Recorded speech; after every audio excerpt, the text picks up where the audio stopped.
E eu quero conversar com vocês nessa noite sobre as prioridades do povo de Deus. As prioridades do povo de Deus.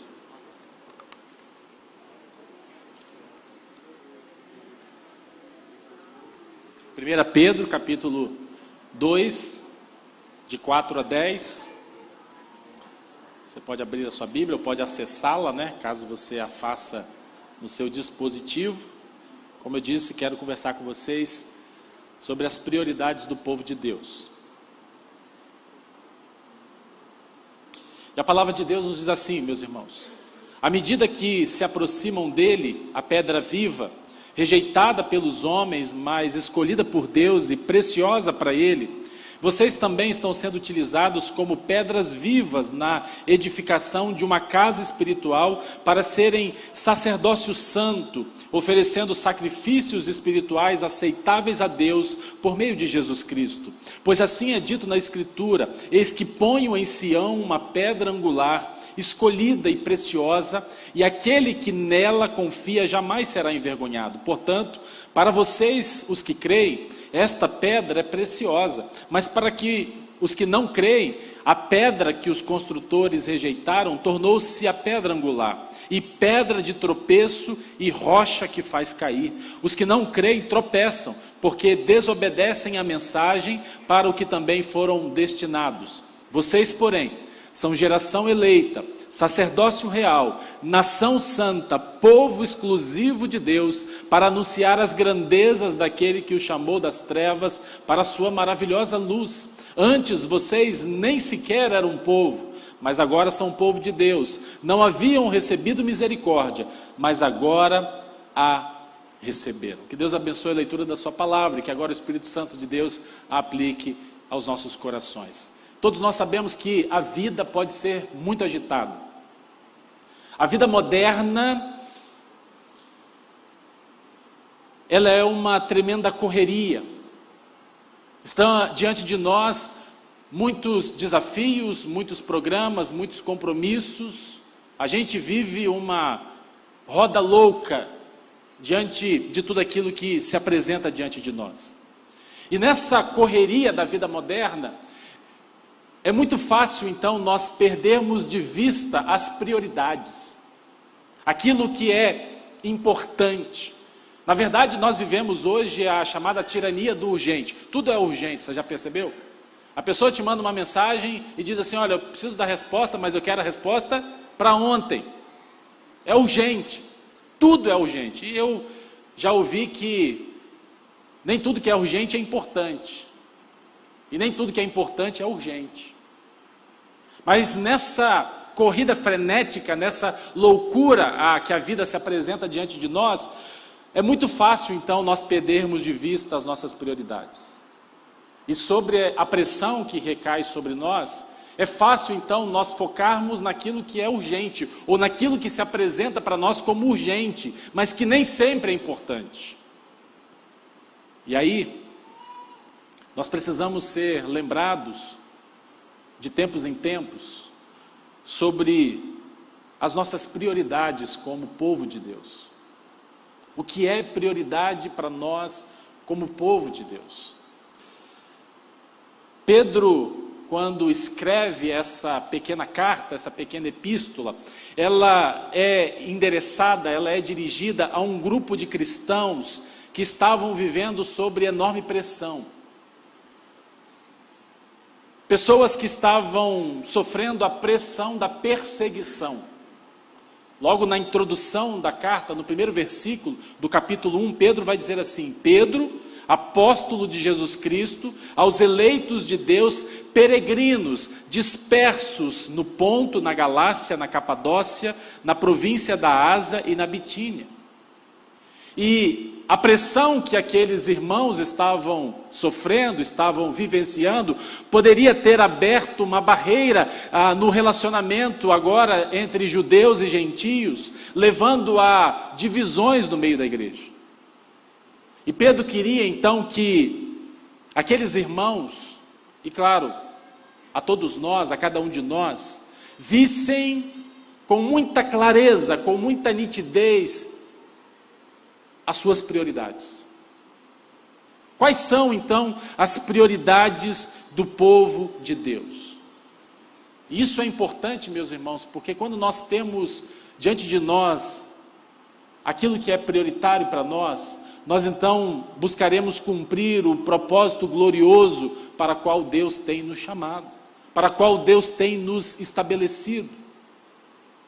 E há 3 coisas que eu posso aqui aprender nesse texto e quero compartilhar com vocês, para que isso também esteja presente no meu e no seu coração, como prioridades que nós, o povo de Deus, precisa ter na mente e também no coração.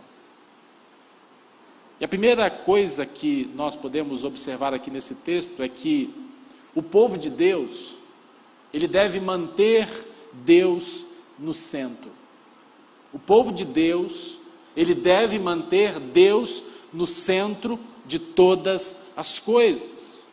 O nosso relacionamento com Deus deve estar no centro de tudo aquilo que nós somos, de tudo aquilo que nós fazemos, tanto individualmente como coletivamente. Tanto cada um de nós individualmente, como nós coletivamente, como igreja, como corpo, como família de Deus. Porque se Deus não é central, meus irmãos, nós estamos fora do caminho. Se Deus não é central, nós não estamos trilhando o caminho verdadeiro. Se a nossa devoção está faltando, nós estamos apenas brincando de ser igreja. Você lembra que a uma das igrejas que foram destinadas às cartas ali nos primeiros capítulos do Apocalipse, uma dessas igrejas era a igreja de Éfeso.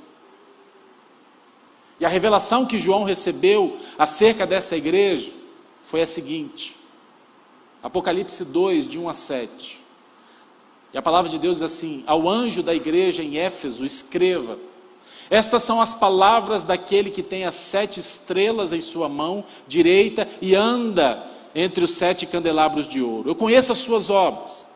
O seu trabalho é árduo e a sua perseverança. Sei que você não pode tolerar homens maus, que pôs à prova os que dizem ser apóstolos, mas não são, e descobriu que eles eram impostores. Vocês têm perseverado e suportado sofrimentos por causa do meu nome e não têm desfalecido. Contra você, porém, eu tenho isto: você abandonou o seu primeiro amor. Lembre-se de onde caiu, arrependa-se e pratique as obras que praticava no princípio. Se não se arrepender, virei a você e tirarei o seu candelabro do lugar dele. Mas há uma coisa a seu favor: você odeia as práticas dos nicolaítas, como eu também odeio. E aquele que tem ouvidos, ouça o que o Espírito diz à igreja. Ao vencedor eu darei o direito de comer da árvore da vida que está no paraíso de Deus. Percebam aqui, meus irmãos, que na descrição desta igreja há algumas coisas muito importantes e relevantes que são ditas acerca dela. A igreja de Éfeso era uma igreja que trabalhava duro para o Senhor. Eles se dedicavam, eles se empenhavam. Aqui também é dito que essa igreja perseverava nas provações, eles não se cansaram, eles não se deixaram esmorecer, eles não fraquejaram diante das provações e das lutas. Sobre essa igreja é dito que eles defenderam com força e com vigor a verdade contra os falsos mestres que se levantaram no meio deles. Sobre essa igreja é dito que eles doutrinariamente agiam corretamente. Mas, no entanto, Deus disse: eu tenho algo contra vocês. Vocês abandonaram o primeiro amor. Meus irmãos, o nosso amor por Cristo, ele deve ser central. Ele deve estar no centro e nós nunca podemos perder de perspectiva e de vista o nosso amor ao Senhor, o nosso amor a Jesus. E Pedro vai nos mostrar aqui 2 maneiras como nós podemos fazer isso. Manter o nosso amor a Cristo no centro de todas as coisas. Primeiro, a gente mantém o nosso amor a Deus no centro quando nós nos aproximamos continuamente de Cristo, edificando as nossas vidas sobre Ele. Percebam que no verso 4, ele começa dizendo assim: à medida que vocês se aproximam dele, a pedra viva, rejeitada pelos homens, mas escolhida por Deus e preciosa para Ele. É claro, todos nós sabemos que nós chegamos diante de Deus, ou chegamos a Ele através da salvação, quando nós colocamos a nossa confiança no Senhor. E não é disso que Pedro está falando aqui. Pedro, quando diz, à medida em que vocês se aproximam dele, ele usa o verbo no particípio presente, que significa vir a Cristo e vir repetidamente, e vir continuamente, vir e continuar vindo a todo momento e a todo instante. Pedro não está falando aqui da conversão, Pedro está falando aqui da comunhão diária com Jesus. Devemos ir a Cristo repetidamente, devemos ir a Cristo e construir e edificar as nossas vidas sobre Ele. Por isso que Pedro chama Cristo de a pedra viva. Você sabe que aqui Pedro está usando aquilo que na língua portuguesa nós chamamos de oxímoro. E o oxímoro é uma figura composta de duas coisas que aparentemente são contraditórias, mas que na verdade complementam e enaltecem uma a outra. Porque ele está dizendo, vocês devem continuamente vir aquele que é a pedra viva. Você já viu alguma pedra viva? Eu nunca vi. Mas ele diz, e Pedro chama a Cristo de a pedra viva. E quando Pedro diz então que Cristo é uma pedra, ele está dizendo que Ele é o fundamento sobre o qual nós devemos construir a nossa vida. E Pedro continua dizendo que Cristo, Ele é o firmamento, Ele é o fundamento, Ele é a pedra angular da igreja. Meus irmãos, essa igreja, ela não tem dono. Não um dono humano, porque na verdade ela é do Senhor Jesus Cristo. Ele é o cabeça da igreja. Nós somos corpo. Ele é a pedra a qual a sua igreja está edificada. Ele é a pedra angular, a pedra de esquina. As construções antigas, você sabe, nós não tínhamos os tijolos e os materiais modernos que nós temos hoje, e as pedras eram talhadas de maneira que a pedra principal era a pedra que era colocada na esquina, de maneira que todo o alinhamento das paredes que viria ali dependia dessa pedra. A pedra angular, a pedra de esquina. De maneira que nós hoje sabemos que ao construirmos as nossas casas, os nossos prédios, nós queremos ter a certeza de que estabelecemos uma fundação sólida, porque tudo aqui repousa sobre a fundação. Nenhum de vocês talvez tenha visto a fundação dessa igreja.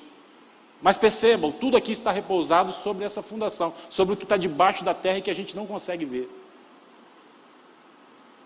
É isso que ele está falando aqui. Jesus Cristo é o fundamento sólido, tanto para essa vida quanto para a eternidade. E assim, nós somos chamados então a colocar a nossa confiança somente em Jesus. E ele diz que quando assim nós fazemos, quando nós colocamos a nossa confiança em Jesus, nós não ficaremos desapontados, nós não ficaremos envergonhados. Mas Pedro continua dizendo que Jesus não é apenas a pedra sobre a qual nós devemos construir e edificar a nossa vida.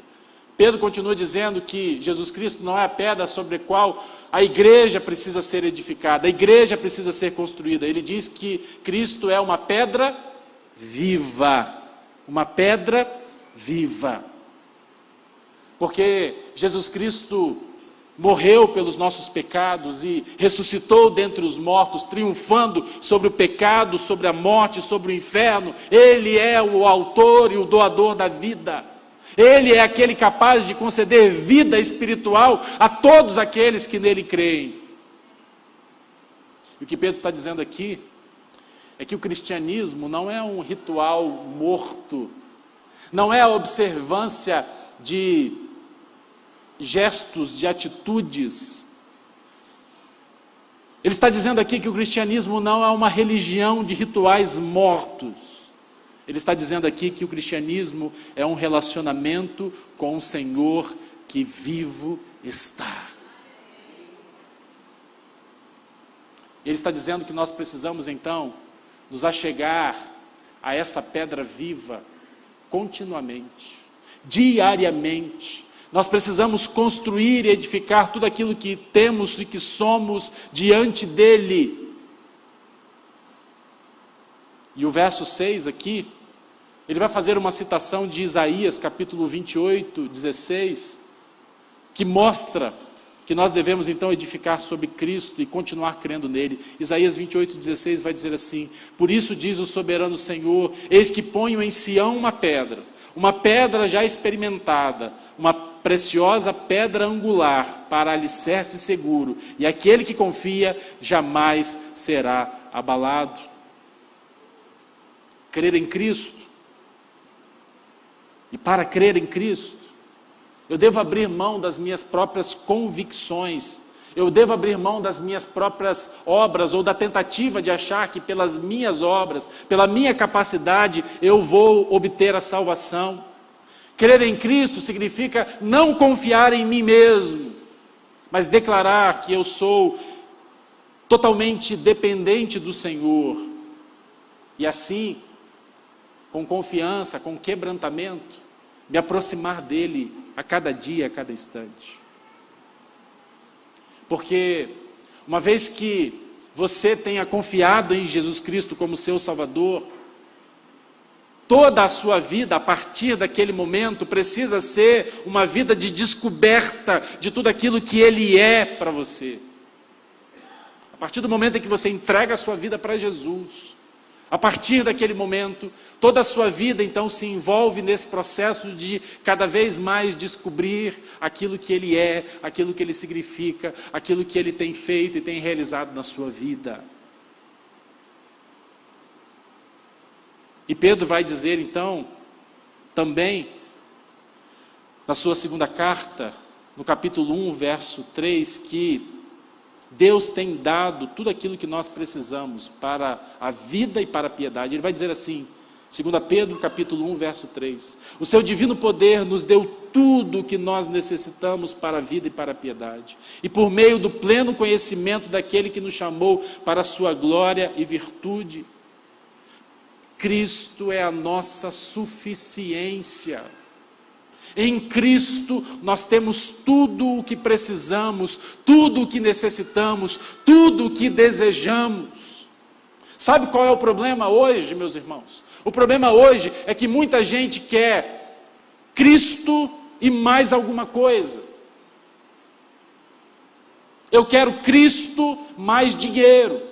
Eu quero Cristo e mais uma vida confortável. Eu quero Cristo e mais uma vida liberto de enfermidades, de problemas, seja eles da área emocional, física, sentimental, material. É Cristo e mais alguma coisa? Não, Cristo é suficiente para cada um de nós. E nele nós temos a plena suficiência. E nele nós encontramos plena alegria, pleno regozijo. É isso que Pedro está dizendo para nós aqui.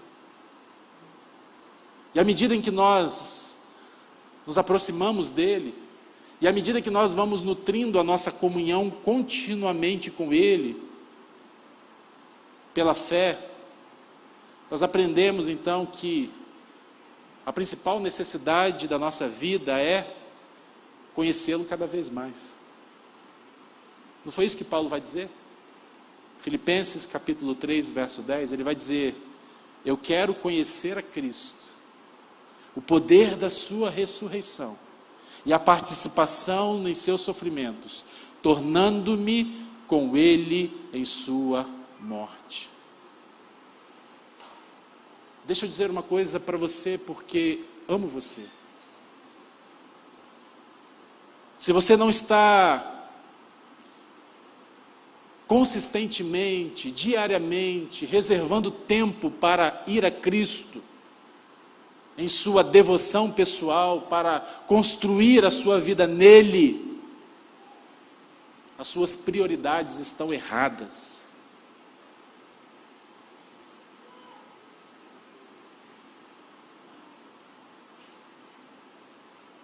Se você não está fazendo isso, você está construindo a sua casa não sobre a rocha, mas sobre a areia. Sobre a areia. Se nós, como igreja do Senhor Jesus Cristo, não mantivermos Deus no centro, indo continuamente a Ele, em tudo aquilo que nós fazemos, então as nossas prioridades estão erradas. Então a gente está brincando de ser igreja. Vida de devoção, proximidade, comunhão, desejo de conhecer a Cristo e conhecê-lo cada dia mais. É isso. Nós mantemos mantemos Deus no centro, quando também nós oferecemos a Ele sacrifícios espirituais. Olha o que ele vai dizer no verso 5. Além de nos achegarmos a Cristo, ele vai dizer: vocês também estão sendo utilizados como pedras vivas na edificação de uma casa espiritual para serem sacerdócio santo, oferecendo o quê? Sacrifícios espirituais aceitáveis a Deus por meio de Jesus Cristo. Esse texto aqui, meus irmãos, é o grande texto, é o texto central da doutrina do sacerdócio de todos os crentes.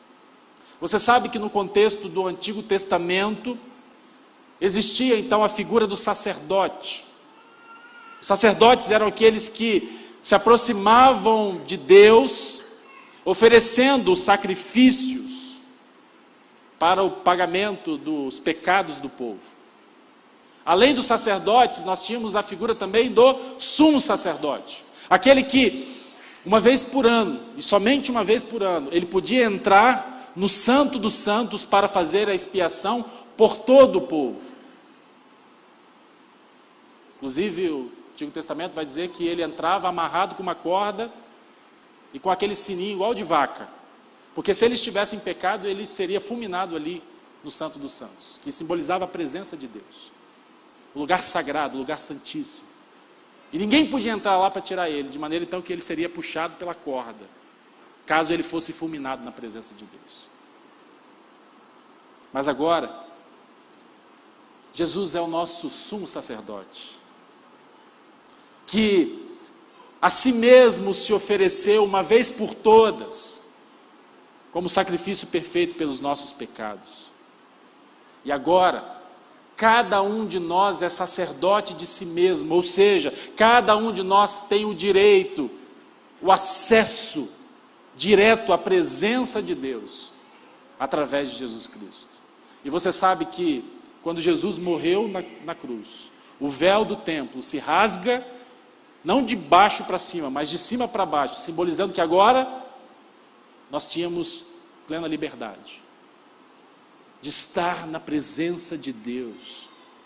Mas todos nós sabemos que Jesus, então, ele é o nosso sumo sacerdote, ele é o nosso mediador.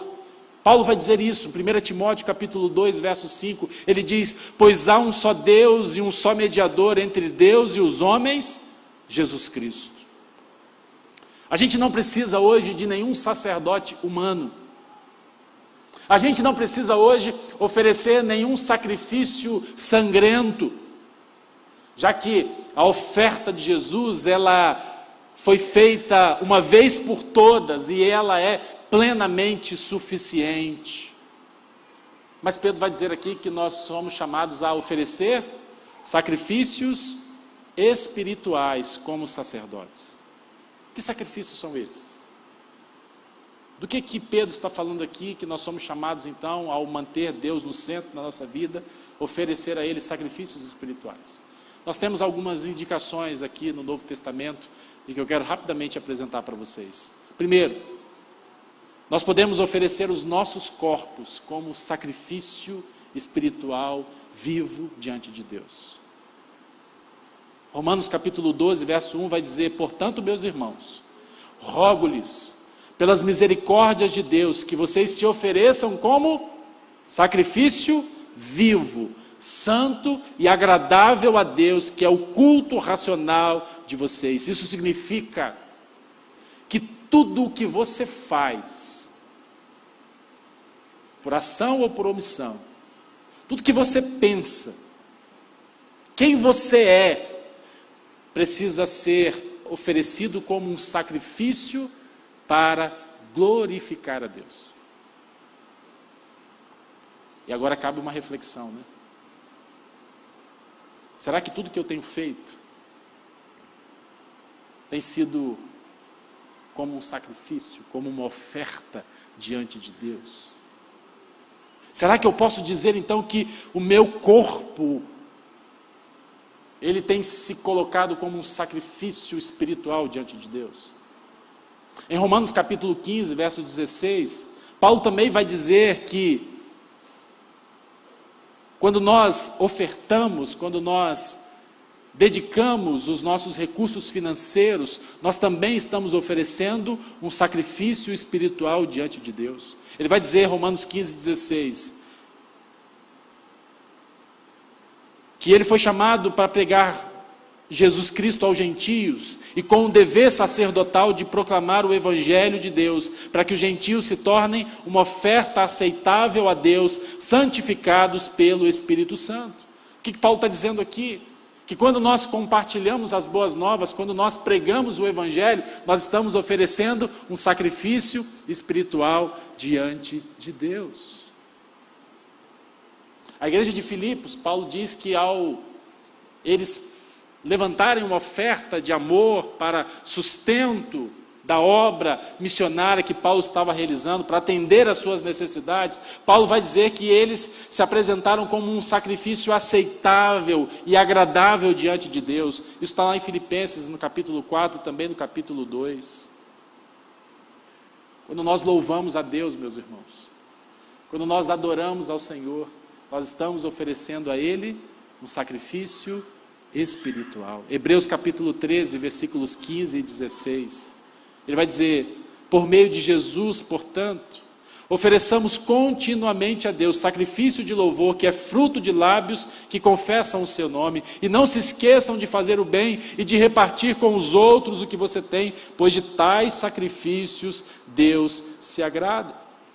Isso se relaciona a tudo aquilo que você faz na sua vida, principalmente na sua vida cristã. Tudo que você faz precisa ser uma oferta de agradecimento a Jesus. Você trabalha na igreja? Precisa ser uma oferta de agradecimento a Jesus. Você serve? Você ora? Você ajuda aos necessitados? Você visita alguém? Você consola alguém? Tudo, meus irmãos, tudo que nós fazemos deve ser um sacrifício espiritual, um sacrifício de gratidão a Deus. Tudo que você faz deve ser feito como um sacrifício a Jesus. Em tudo que você faz, você deve sempre perguntar: Senhor, isso tem agradado ao Senhor? Isso agrada ao Senhor? Isso que eu estou fazendo, a maneira como eu estou te servindo? Dessa forma, meus irmãos, é impossível que um cristão seja um cristão apenas de banco. É uma coisa que eu não consigo compreender. Gente que acha que pode viver o cristianismo apenas sentado no banco, apenas recebendo, apenas sendo alimentado, apenas sendo abençoado.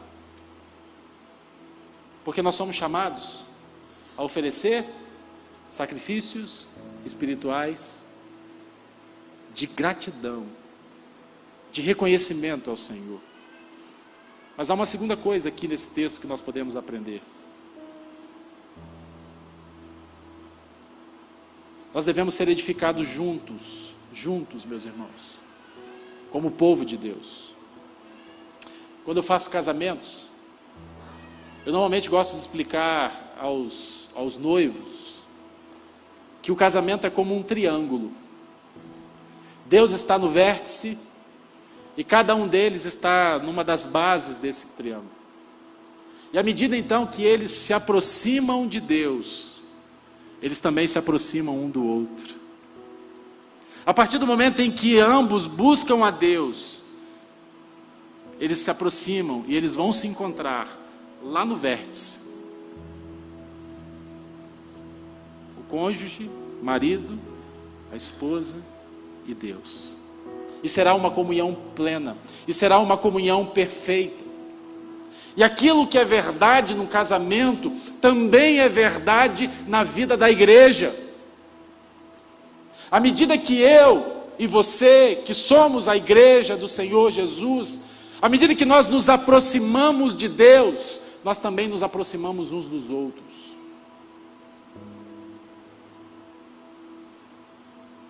Pedro quer lembrar a mim e a você que o cristianismo não é algo individualista. A salvação é individual, mas depois disso, nada mais é individual, tudo passa a ser coletivo. Porque quando nós somos salvos, nós somos transportados, nós somos incorporados aonde? Na família de Deus. A salvação é individual, mas depois disso, tudo é coletivo. Na salvação é eu diante de Deus, mas depois da salvação é sempre nós. Porque nós estamos sendo edificados juntos, meus irmãos. E Pedro vai dizer que nós estamos sendo edificados como uma casa espiritual, como um templo diante do Senhor. E que verdade importante para nós ouvirmos isso, numa sociedade que nós vivemos, que é marcada pelo individualismo, uma sociedade que é fragmentada, uma sociedade que é móvel, uma sociedade que é impessoal. Eu adoro tecnologia, gosto muito, me interesso muito, mas nós sabemos que a tecnologia, ela está nos afastando, porque hoje, uma pessoa é capaz de ficar 4, 5, 6, 10, 24 horas na frente, na tela de um computador, mas não consegue ficar 5 minutos olhando face a face, olho no olho com outra pessoa.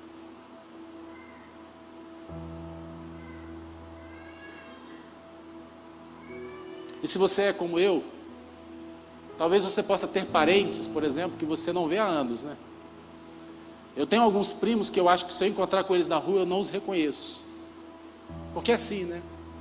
Às vezes a gente tem uma família muito grande, uma família que está distante, a gente não mantém com eles aquele relacionamento intenso. Existem famílias, por exemplo, que quando os filhos crescem, eles vão morar a quilômetros e quilômetros de distância dos seus pais. Existem crianças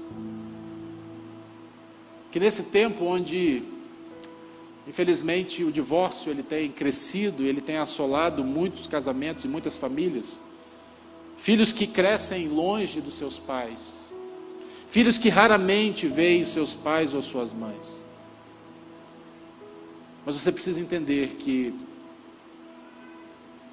Deus nos salvou em Cristo Jesus, para que possamos estar conectados uns com os outros.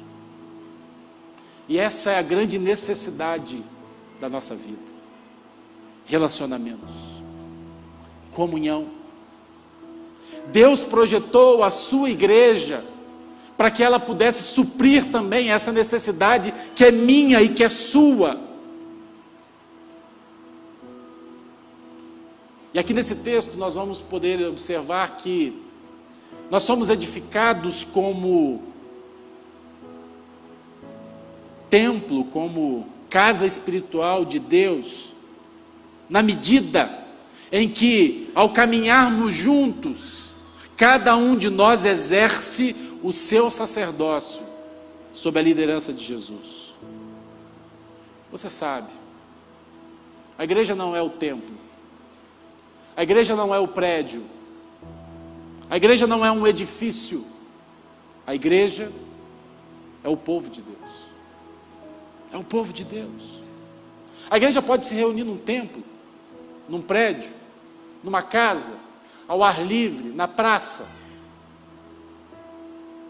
Mas Pedro retrata aqui o povo de Deus, a igreja, como um edifício. Ele usa a figura do edifício e vai dizer então que cada membro é uma pedra viva que está sendo colocada, que está sendo ajustada para que esse edifício cresça e seja edificado sobre a pedra base, sobre a pedra angular que é Jesus.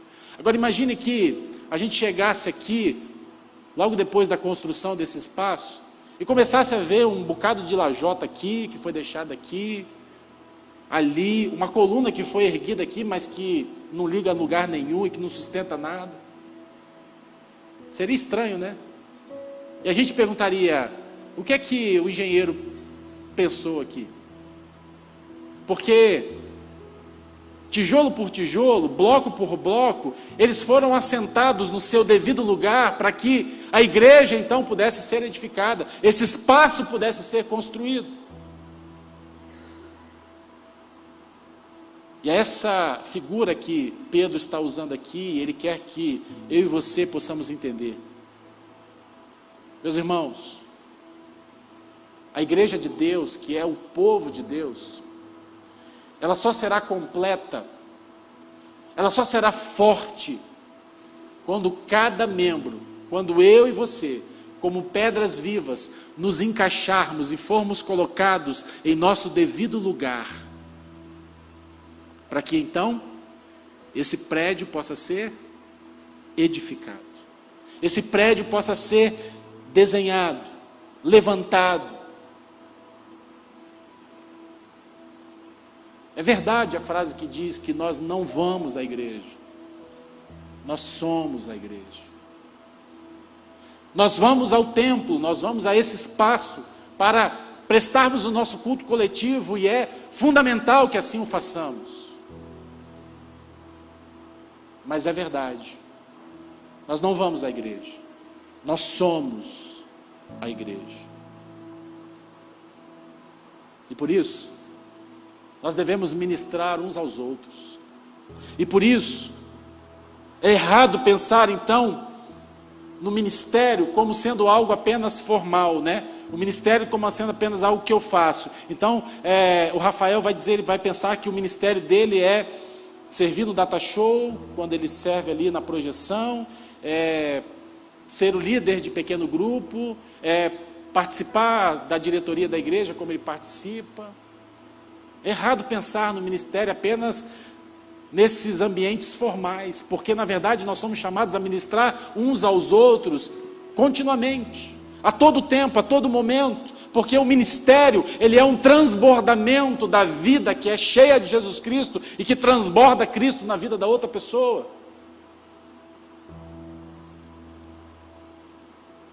E se Jesus for central, meus irmãos, em nossas vidas, e se Jesus for central então na nossa igreja, nós ministraremos Cristo uns aos outros, quando nós estivermos juntos, quando nós estivermos nos relacionando. Ministério é Cristo transbordando de você para mim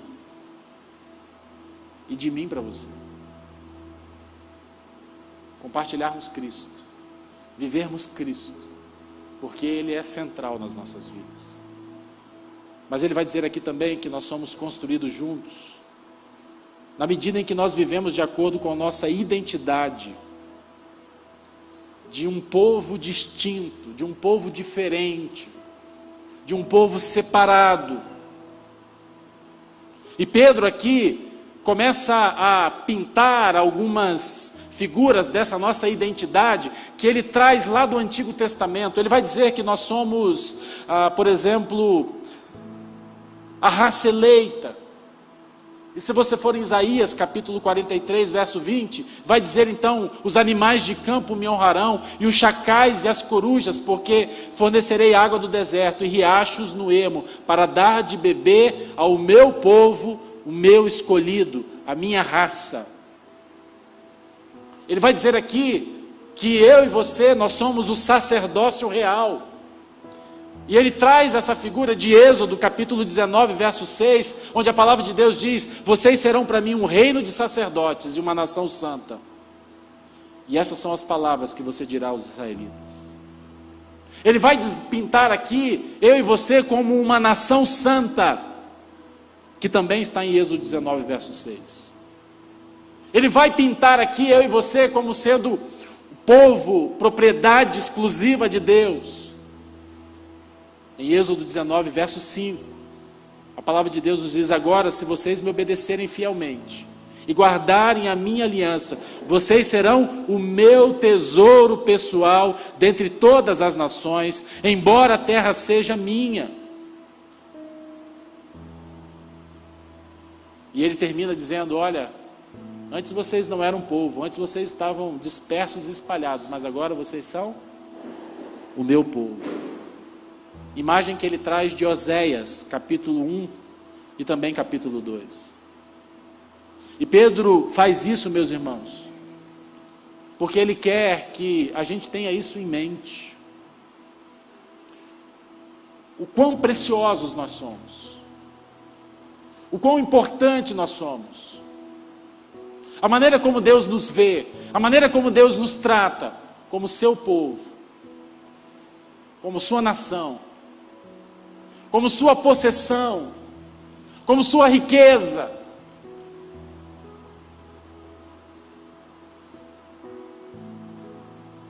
Mas Ele espera que a gente viva isso tudo juntos, porque Deus nunca pretendeu que vivêssemos como cristãos solitários. Eu preciso de você, você precisa de mim, e nós precisamos de Cristo. E por último, meus irmãos, como povo de Deus, como prioridade do povo de Deus, nós devemos proclamar as grandezas de Deus aos outros. Ele vai dizer isso no verso 9: vocês, porém, são geração eleita, sacerdócio real, nação santa, povo exclusivo de Deus, para anunciar as grandezas daquele que o chamou das trevas para a sua maravilhosa luz. Meus irmãos, quando nós nos reunimos como igreja, assim como acontece nesse momento, nós adoramos a esse Deus grande, nós proclamamos as grandezas e as virtudes daquele que nos chamou das trevas para a sua maravilhosa luz. Mas quando nós saímos aqui dessa porta e cada um de nós então se espalha de volta aos nossos relacionamentos, à nossa casa, à nossa família, ao nosso trabalho, nós somos chamados a ser luz e misericórdia na vida daqueles que estão em trevas. Nós somos chamados a exercer misericórdia na vida daqueles que estão longe, afastados de Deus, que ainda não têm desfrutado desse amor, que ainda não têm experimentado aquilo que nós já temos experimentado.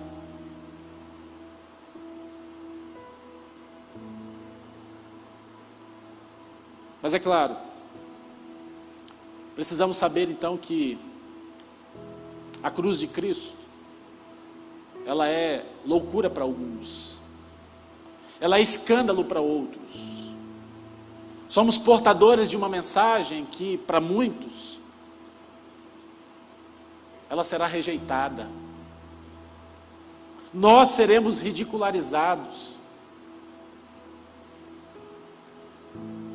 Mas nós precisamos fazer isso por amor a essas pessoas pelas quais Jesus também morreu, e que Deus deseja alcançá-las, e que Deus deseja salvá-las, e devemos fazer isso com amor. com graça, com misericórdia. Falar que Jesus é o nosso Senhor é algo ofensivo para muitas pessoas, porque elas não querem pensar na ideia de ter alguém que seja Senhor das suas vidas. Elas querem ser donas de si mesmas. Muitos querem apenas um Jesus ou Deus que seja apenas como o gênio da lâmpada de Aladim, né? Seja apenas aquele que atende os pedidos, os desejos que nós temos.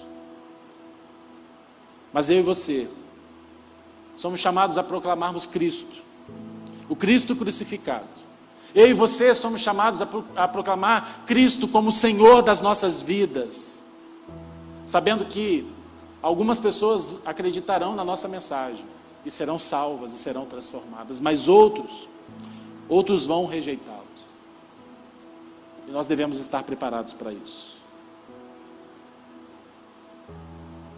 Quando eu começo a apresentar a vocês os meus últimos pedidos nessa nossa jornada e nessa nossa caminhada juntos, o pedido que eu quero fazer para você nessa noite é: examine as prioridades do seu coração. Examine as prioridades do seu coração. Você tem de fato vivido como povo de Deus? Você tem de fato vivido como aquele que está buscando ser edificado junto com o povo de Deus? Ou você é apenas um frequentador da igreja? Como você tem se comprometido? Como você tem se envolvido? Aliás, a pergunta é: você é um envolvido ou um comprometido? Tem muita gente envolvida, né? Mas nem todos estão comprometidos. E alguém disse que a diferença entre o envolvido e o comprometido, a gente pode ver no café típico do americano. Você sabe que o café do americano tem ovo e bacon, né? A galinha pôs o ovo. Então a galinha estava envolvida. Mas o porquinho que morreu para dar o bacon, esse estava comprometido. Tem muita gente envolvida, poucos comprometidos. Mas como povo de Deus, nós somos chamados a estarmos comprometidos e totalmente comprometidos com o Senhor. E o terceiro pedido: proclame as grandezas do nosso Deus, proclame as virtudes do nosso Deus. Continue anunciando, principalmente para aqueles que ainda estão em trevas, de maneira que eles possam conhecer Jesus, o nosso Senhor e nosso Salvador. Essas são, meus irmãos, as nossas prioridades como povo de Deus.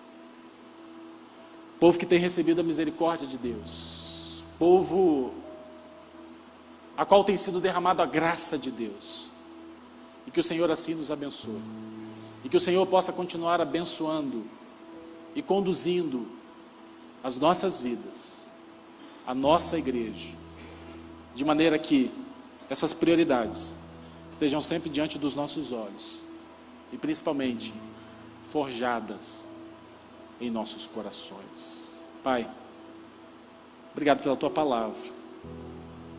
Obrigado porque o Senhor vem mostrar, ó Deus, a beleza que há de sermos então um povo do Senhor, de sermos de fato essa nação santa, esse povo adquirido, esse reino de sacerdotes, aqueles que foram chamados para proclamar as Tuas virtudes, ó Deus.